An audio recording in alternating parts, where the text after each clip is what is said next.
From WFRV TV, Local 5, serving Northeast Wisconsin, including Green Bay, Fox Cities, and the Lakeshore. This is Newsmaker Sunday. Good morning and welcome to Newsmaker Sunday. Thank you for joining us. I'm Tom Zalaski.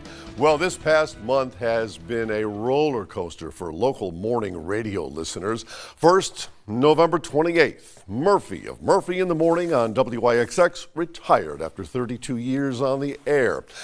2 days later, Otis Day, who'd been with WYXX for some 24 years before taking a 2-year break from radio, announced that he was coming back to radio on 95.9 KISS FM. A few days later, a radio insider told me that another bomb is about to go off, and that's his quote. And boy, it did. A week after Murphy's retirement, his longtime co-hosts, Nick and Katie, announced they were leaving WYXX. Then December the 14th, WYXX announces Chris Carson as the new radio morning show host. And at the beginning of this month, Otis Day announced his new co-hosts. Drum roll, Katie and Nick. And then just when you thought the roller coaster was over, just a week later, Chris Carson is out at WIXX. Okay, got all that?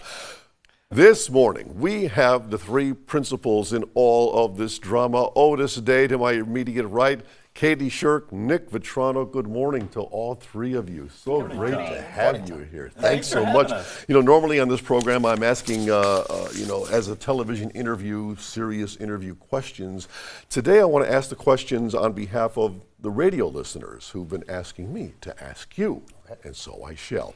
And I'm going to start with the obvious one. I hope we've got some answers for you, Tom. And I do understand, due to contractual and legal reasons, perhaps you can't answer some of the questions that I'm asking you. But the first one, the obvious one, everybody wants to know, when are you three going back on the air together? That's a great question. I know it is. Yeah, that'd be great. I would love that. No, that's the question we get asked too. Yep. It's when is this going to happen? And there is a non-compete agreement that is in place, and so when that is resolved or when that expires is when we can get back on the air. And so right now there is no date. Well, I mean, there is a date. I hesitate to say the date out loud because I feel like that then puts, it says, well, that's the date, so no need to listen until then. Because it could be sooner. I mean, you don't know what will happen. We don't know if maybe somebody will say, you know what, let's let them get back to work. Let's let these folks get back to work. We already know what's coming. Everybody knows what's going to happen. There's always a chance that they say, well, this is dumb. Let's let them out. There's no reason to keep them from working when we know what's coming. But that may just be wishful thinking on my part. Well, rumors all over the internet. It's not as long as people think it is. Yes, we've seen 2 years. Yeah, it's not 2 years. It's a doable. Okay, and for viewers who don't understand non-competes, then they're not in our business, obviously. A non-compete simply says if you are at a radio or a TV station and you leave that radio or TV station for another station in the same market, you have to stay off the air for an agreed-upon amount of time, according to your contract. I mean, agreed upon is a bit of a stretch. It's the one that you are forced to sign when you sign your contract. Yes. I had a no-compete when I came here to Channel 5. I had to stay off the air for 1 year when I left Channel 2, so I understand that. So the no-compete in your cases, are your two dates the same? The ending dates of your no-compete? Yes. The same? Yep. Yes. Okay, so are we in the process now, again, legal stuff, are we in the process now of negotiating with your former employer, Midwest Communication, as an early out date, an early exit date, or are you being forced to stay out for as long as that contract says? Not yet. Well, go ahead. It's all very fluid. There isn't an answer to that. Yeah, we don't have an answer for that right now. Okay. I wish we did. Yeah, I'm sorry. I wish we could just give this you. This hurts my heart. That No, and I understand because I know that the three of you are dying to tell everyone when you're going to go back on the air. Well, you especially, Otis, you're hanging out there by yourself every morning. I sure am. and you could use a little help with these people. Yes. We mentioned at the top of the show, Otis was with WYXX for 24 years. Yeah, 24, yeah. Transparency too, Otis was the DJ at my son's wedding. That is true. Yes, you're right. And he did a great job. Well, thank you. I appreciate that. After 24 years at IXX, you left. Why did you leave? There's a lot of. I'll tell you what I tell everybody, Tom. It was time to try something different. See if I could do it. Get out there in the world and explore some opportunities. Look at some different ways to make money. See if I could just maybe do one job. Instead of, I was kind of doing like 4 or 5 different jobs. Yeah. And so I did it, and I'm glad I did it. It was a fantastic learning experience for me, as was working at WIXX. I mean, I had opportunities there I never, ever would have imagined that I would have. So no ill will towards anybody over there. I just want to get these guys on the air with me, and, And when you left IXX, what did you do? What were you doing? I went over to Gandrud Chevrolet, and I sold cars over there for about 11 months, and then there was an opportunity to become a business manager across the street at Gandrud Dodge Chrysler Jeep Ram. And I went over and I did that, and I really thought that would probably be my forever job. I thought this is I'm enjoying it. I like the people. I like the culture. That was kind of the big thing for me. It was about culture and value and being encouraged and able to grow. And they gave it to me there and promoted me quickly and. It was just a great experience overall, but then this opportunity came and they just kept pestering me about it, and I was like, well, maybe I should talk to them. Sure. Yeah. Every time I ask that question of why did you leave, so much is left unsaid. That's the interesting part. All right, we have so much more to come with this. Otis, Nick, and Katie, right after this. Please stay with us. Welcome back. A special Newsmaker Sunday this morning. My guests, Otis Day, Nick Vetrano, and Katie Shirk on the new morning team on KISS FM. Okay, November, KISS FM cancels the Jake and Tanner show. So there's an opening for somebody to take that time slot over. Take me behind the scenes, Otis. Where were you? Were you selling cars still at the time? And whatever you were doing, did you call them? Did they call you? How did that all come down? Yeah, so KISS had been talking to me basically since I left and my non-compete expired. They had reached out just about, do you ever want to get back into radio? And it wasn't just KISS, it was the whole Woodward company. Mm-hmm. Is this something you want to do? And I said the same thing I always say, I don't plan on that. That's not my plan. I plan on just continuing to do what I'm doing. I really enjoyed it. But they were very persistent. And once this opening appeared at KISS, that's when things really changed, because now I'm like, okay, you are serious. Like, you need somebody now. So they called me again, and I said, all right, let's talk. We can have a discussion. Let's see if we can make this work. But the whole time I thought, I'm not doing this, though. I'm having a great time. I'm doing, something I didn't know I wanted to do, and I'm loving every minute of it, and I love the people I work with. That was the hardest thing for me to quit. Was I really grew to love the team at Gandrud Dodge, and I just didn't want to leave them, but we all agreed we'd stay in touch. So, it's not that hard these days. All right, now, Nick and Katie, take me behind the scenes. Friday, December 15th, WIXX announces Chris Carson, their new morning host. You two had already left WIXX by then. Did you know when you left that Carson was going to be the new guy? No, we were in the process at that point of interviewing and sitting with candidates and talking to candidates, and so that was very fluid as well. So you were in on those discussions? We had a couple of meetings with Chris, and we had a couple of meetings just with management and outside, and sat together and gone through sort of the process now of what are we looking for? At that point, it was, are we looking for a new host? Are you looking for a show entirety? Are you looking for a lead? Are you looking for Katie and I will do it for a while and we'll see what happens? So there was a really fluid situation at that point as to what was going to be the future of the program. So when we decided to resign and had put in our notice at that point, there was no hire put in place at that point. There was. And to be honest with you, Tom, that was really important to me during the process. As you kind of marry yourself to your decision to leave, yeah. I was very fearful of being in a position where I felt like I wasn't representing myself properly and professionally. And so I did not want to have to fake my way through anything at that point. Right. So the timing of everything was really dependent in a lot of ways on that. I didn't feel comfortable being in a position where someone might come into a situation not knowing the future and not knowing that I had made a decision in my mind at that point to move on. Mm-hmm. And so it was important to me to make that decision, to put that in place, and to allow the next person who was going to come in to make a decision knowing fully what the situation was. So you didn't resign, either of you. You didn't resign because you knew Chris Carson was going to be the next guy. You didn't want to work with him, which is known to have happened in this business.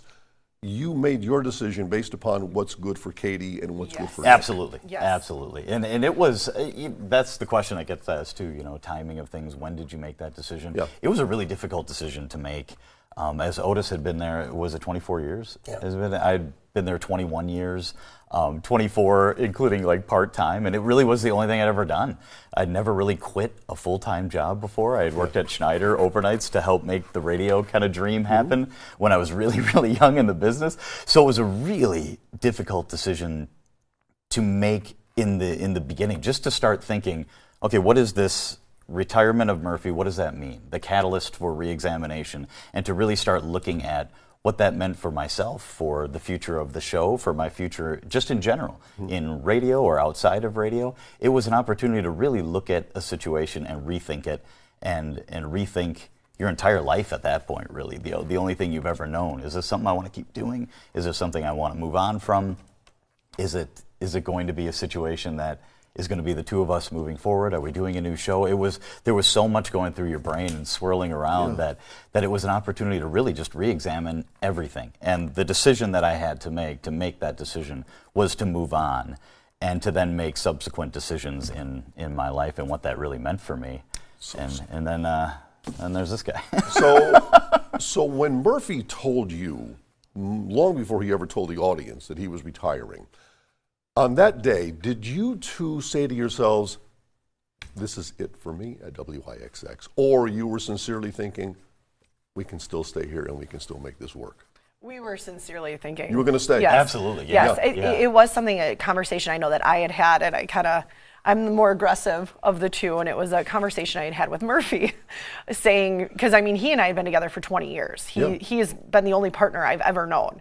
And I had always said, can you please give me time to get my ducks in a row, like to make sure that this is something I want to do moving forward, because I know that this is going to be a massive life change. And that's when you had him on your program, this show, and he had kind of talked about how he told Nick and me, and it was an agreement we had always had that he would fill us in so that we could make these decisions. And he and I together went, moving forward, this is in us, this is where we want to be, this is what we want to do. And we wanted to try to make it work. So you were in on the meetings of a possible successor to Murphy, and yet at some point you said, we're leaving. What made you leave? Why did you leave? For me, it was just a feeling. You just sort of get a feeling, and you feel like it's time to maybe make a change, time to move on, time to re-examine. And it's really hard to say how that washes over you and how that sort of takes over. But through the process of examination and thinking and talking to each other, talking to our families, talking to everyone, it was in your gut, and it just said, it's time. It's time to move on. It's time to do something different and make a change. All right, when we come back, we are going to turn off the interrogation room light bulb and start to talk about KISS FM and how these three got together and what's in the future. So please stay with us. More to come.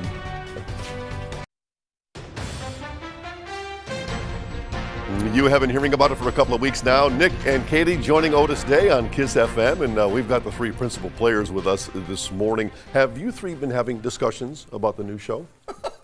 It hasn't stopped. Hasn't stopped. Basically all we do, yeah. We got nothing but time. Yeah, we can't do the show. Well, so you we're two talking. have nothing but time. We got nothing but time to talk about the show. No, it's the texts, it's the phone calls. At times it's almost too much, and it's almost like we need to just chill out today. Let's reconvene tomorrow. Actually, it was just a week or so ago. I'm calling both of them, and as soon as they pick up, I'm like, is this too much? Do I need to stop calling? Because I got stuff I want to say. I just want to make sure I'm not, overstepping here, but...